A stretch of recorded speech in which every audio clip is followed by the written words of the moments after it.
The 900 block of East Pico Boulevard in Los Angeles at 9:40 a.m. on February 20, 1947 was a busy downtown street in what was both a commercial and residential area. There were several businesses on the block, and one of these was the O'Connor Electroplating plant at 926 East Pico, in a one-story brick building the company had occupied for about 20 years. Across the street was a very large four-story building housing the Century Distributing Company that directly faced the O'Connor building. There were several houses in the area around and behind the plant, and between the plant and an alley that ran parallel with Pico and 14th Street. At 9:45 a.m., much of that changed as a devastating chemical explosion inside of the O'Connor Electroplating plant leveled a four-block area in the manufacturing district on 900 block of Pico Boulevard between Stanford Avenue and Paloma Street, destroying or damaging 116 buildings and creating a 20-foot wide, 6-foot deep crater. The devastating blast could be felt all the way to Long Beach and the San Fernando Valley. 17 people lost their lives and 151 were injured. Windows were shattered within a square mile of the epicenter. Tragically, a 15-foot section of pipe that had been turned into a missile by the blast would strike and kill a young boy riding his bicycle a block from the explosion.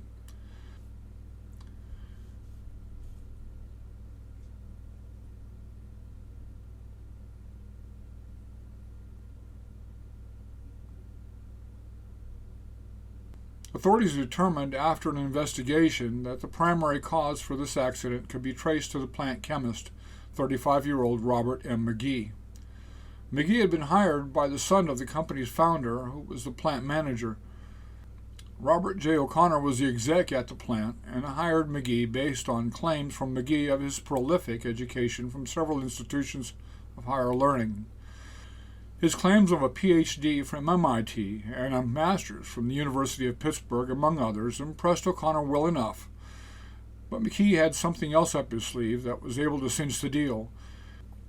He was able to demonstrate a chemical compound using perchloric acid to give aluminum a finish much like silver without the time-consuming and expensive cost of a long polishing and buffing process. O'Connor, seeing a real advantage for his company over his competition and an opportunity to increase the bottom line, hired McGee as the plant's chief chemist.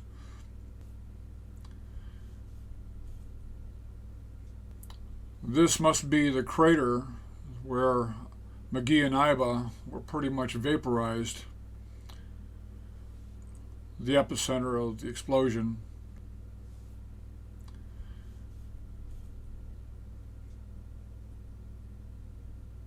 I can't help but wonder at all the people wandering, some aimlessly, some seemingly in shock, others helping dig up bodies, possibly.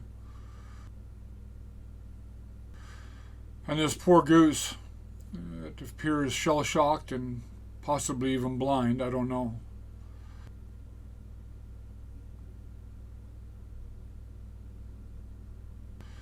The immensity of the blast is in evidence of this gable blown off the house, sitting on the front porch.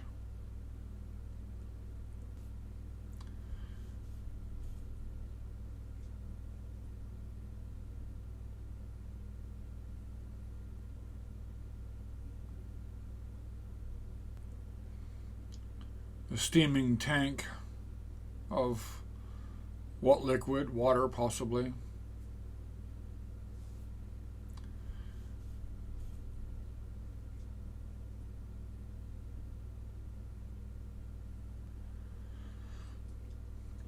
I can only imagine what kind of horror the chemical composition of some of this stuff might be.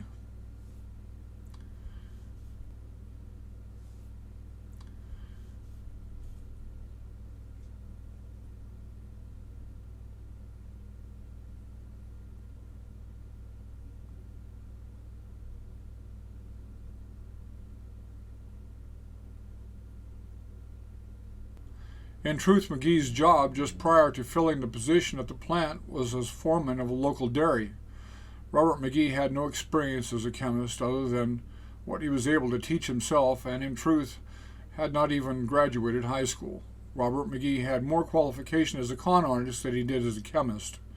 His claims of higher education were not just exaggerated, but indeed absolute lies, with the possible exception of a limited night war training class he had taken at Caltech.